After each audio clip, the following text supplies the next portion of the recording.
Now we are moving on to first hands-on session. It's going to be about installing alpaka and running an alpaka example. Okay, Tapish, maybe you can help people around this. So, thanks, Mehmet.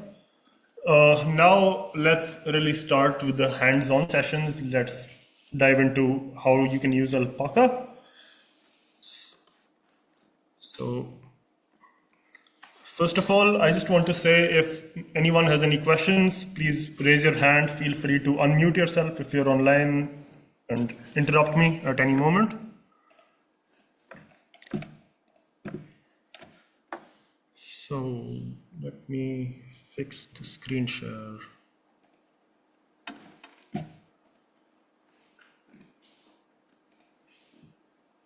Okay.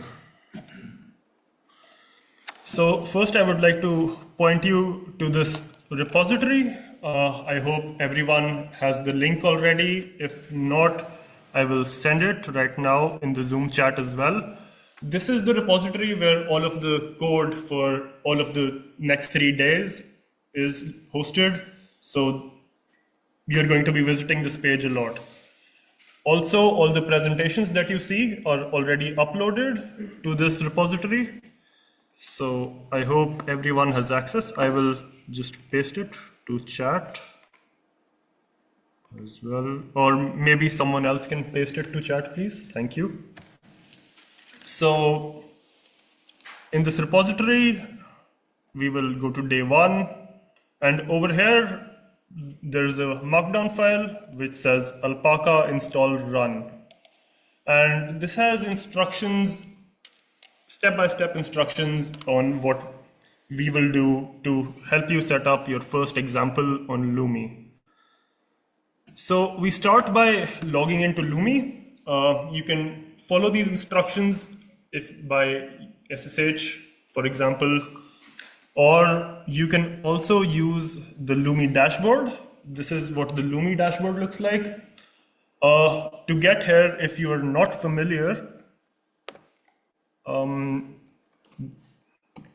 the link is lumi.csc.fi, and this web page will ask you to, I guess we have to wait a moment. In general, if you go to this web page, it will ask you to log in, and once you are logged in, you can access this front end. Over here, yes? Aha, thank you so much for pointing it out.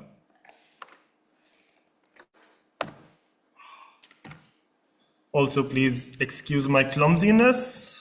I am using a German keyboard, which I'm not very familiar with. So anyway, once you are logged into Lumi via SSH, or you have this web page open, for example, if you're on this web page, please go to the login node shell, which will give me a moment. I need to log in as well.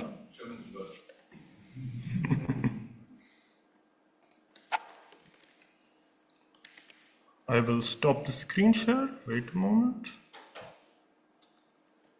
If I know how to stop it.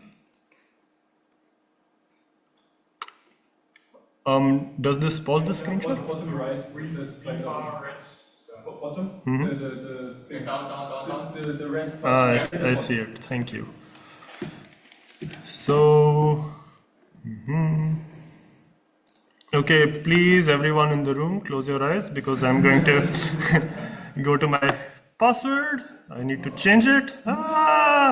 Thank you. Thank you.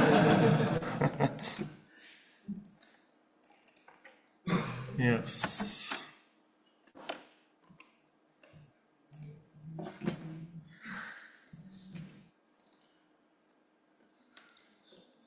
Okay.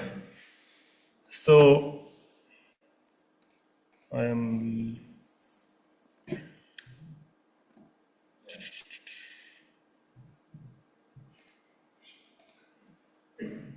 work. Okay, so I hope everyone is by now logged into Lumi. Everyone in the room say aye, aye. Okay, super. Please interrupt me, feel free to ask questions. So we will follow instructions given in this alpaka workshop slides repository in the alpaka install run example.md file. And once you're inside, let's start.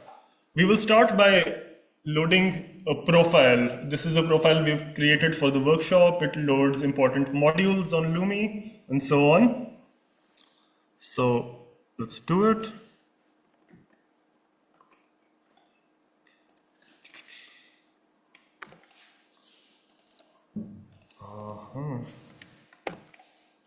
Just apologies again.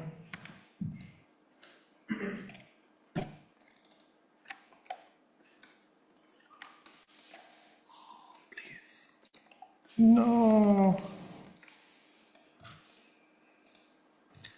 Okay. Sorry about this.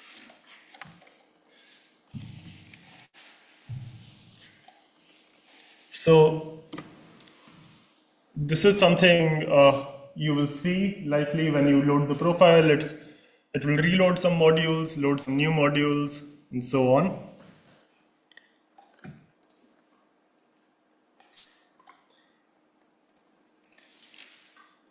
Next, we will create a source directory to put our alpaka source code in. Also, we will download all the code from the alpaka workshop slides repository, which you will be working on over the next few days. So what you do is make a directory called source, src, execute this, and then go into it. I already have it, so I did not create it.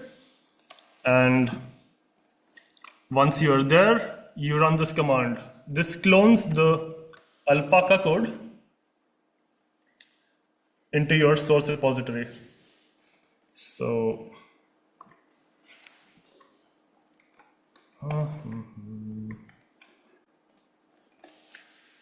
git clone -p.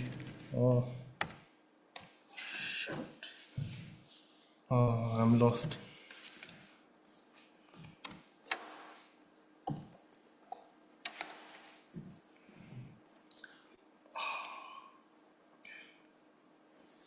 So basically, you run this command and clone alpaka. I'm sorry, I will not type these out because I am extremely slow at it right now. So this will eventually give you a folder called alpaka. Like here, if you go into it, you can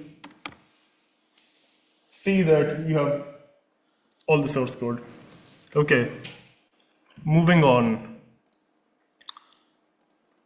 Next, we will try to build and install alpaka. And to do this, we use a project directory. So please navigate to this directory. It's /project/projid, where projid is a bash variable, which is set in the profile that you sourced earlier. So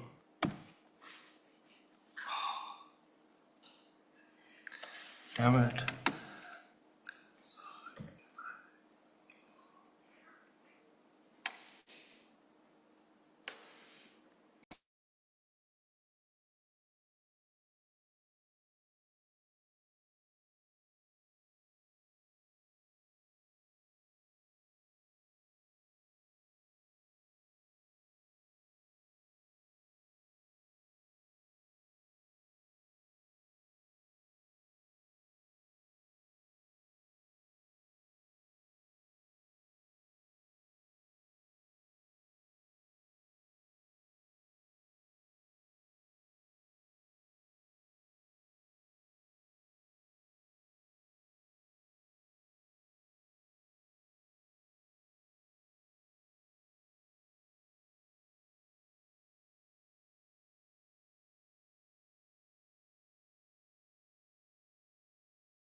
Okay, now that I have help,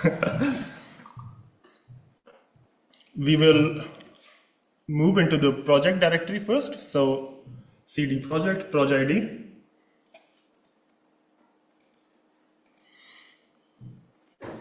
Go ahead.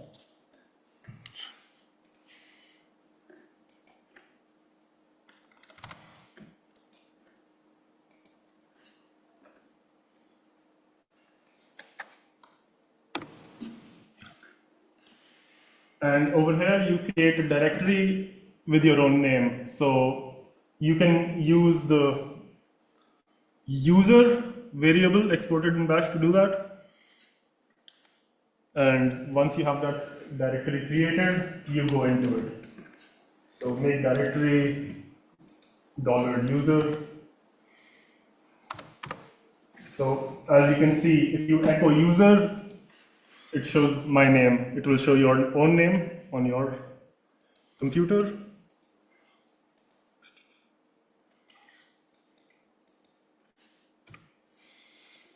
It's all already created, so you can't. Yeah. I hope everyone is okay, is able to follow for now. If not, please let me know if I'm going too fast. Also, if I'm going too slow, let me know. So right now, what we are doing is changing the access rights because I don't know, you're maybe storing your password in there or some weird stuff, and you don't want other people to access your directory. So you can do that using the chmod command.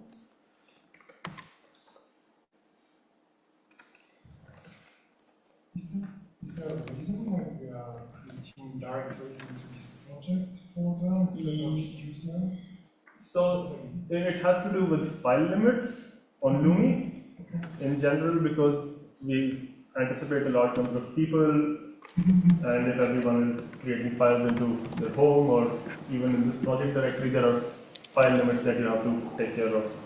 So that's the only reason. You can also use Scratch, for example. Whenever you have a larger amount of files or a larger amount of data, you tend to use the Scratch directory. So over here we create the build folder, and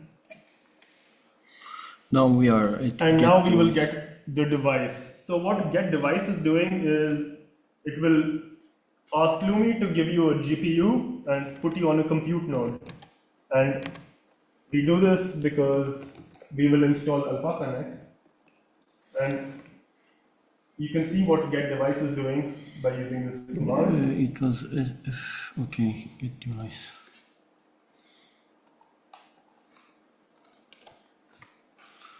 So it basically calls srun and puts you on a compute node. So please run this, and you might have to wait for a small time while you are given a node.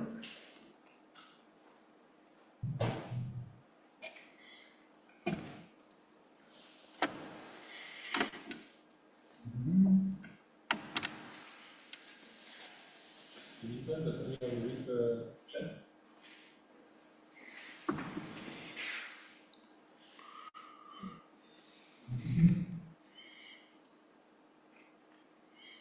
Okay, resources are allocated for the job. Then we are going to run cmake commands.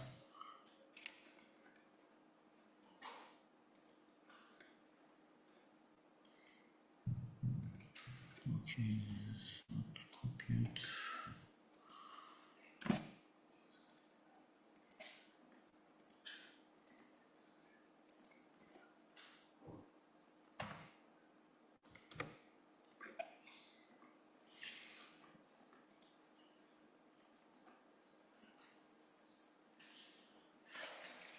So the cmake command is basically, yes, It is defining the install directory that the files will be installed. yes, And and yeah, also it is using the source alpaka that we just cloned. And now we will make it. it's a header only library, so there is nothing to make. And this is an important part of alpaka, header only. So there's quite a few ways you can include alpaka in your project. Yeah, if examples are in the CMake definition, examples are turned on, then this make will compile examples or tests. CMake variable related with tests is on, then make will compile tests. But currently, none of them is compiled. We are just installing alpaka to the system directly. Then, so make install will install alpaka to the directory specified in the CMake command, and we will then add this directory to our path so that later on when we do stuff, CMake knows where to look for when it's searching for alpaka.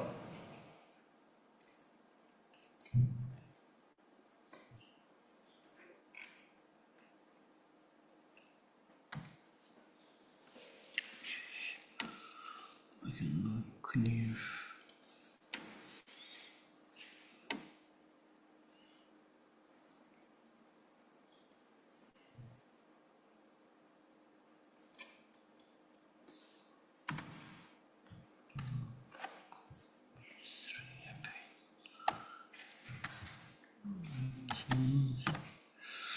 Yes, then. Okay. Now let's try to run an example. We have installed alpaka on our system. We've told CMake where to look for when we mean we need alpaka. So now we will go back to where we started from, our home directory. We will copy an example out of the alpaka repository. Alpaka comes with a whole bunch of examples, from something very simple, such as vector add, which we will do right now, to convolutions, heat equation, a whole bunch of stuff. So if you're ever stuck later on, if you want to see how alpaka can be used, the examples are a great place you can look inside. It is already copied here. Yes.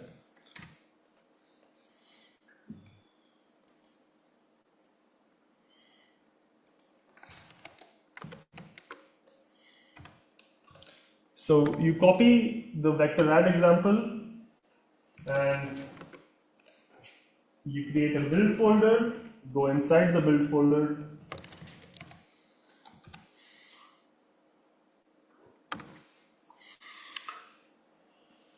Build folder is currently empty. Now we are going to run CMake to compile it.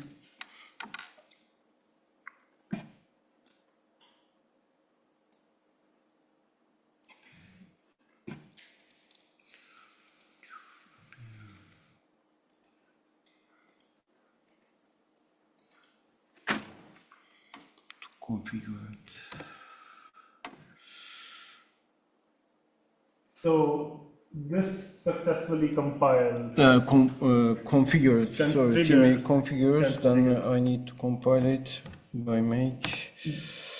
Okay. So now what we have done is made this example, but if Mammoth executes vector add now, can you do it please?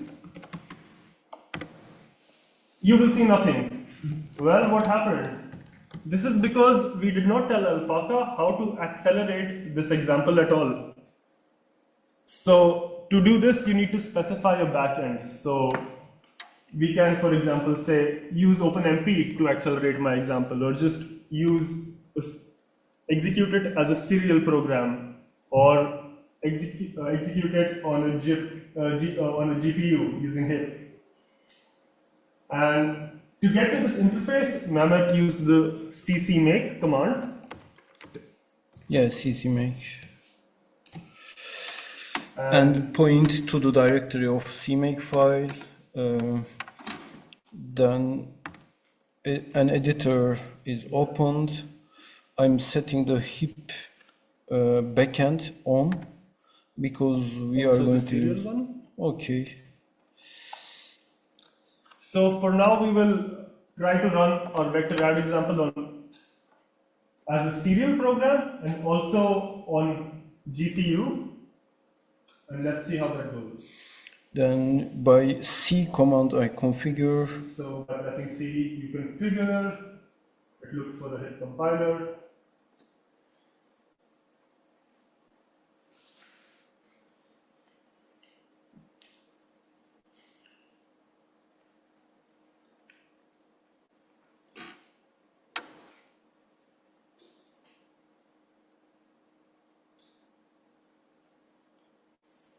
We have already set paths to compilers, pointed everything at the right place using the environment file that we sourced in the beginning, so you don't have to worry about any of this.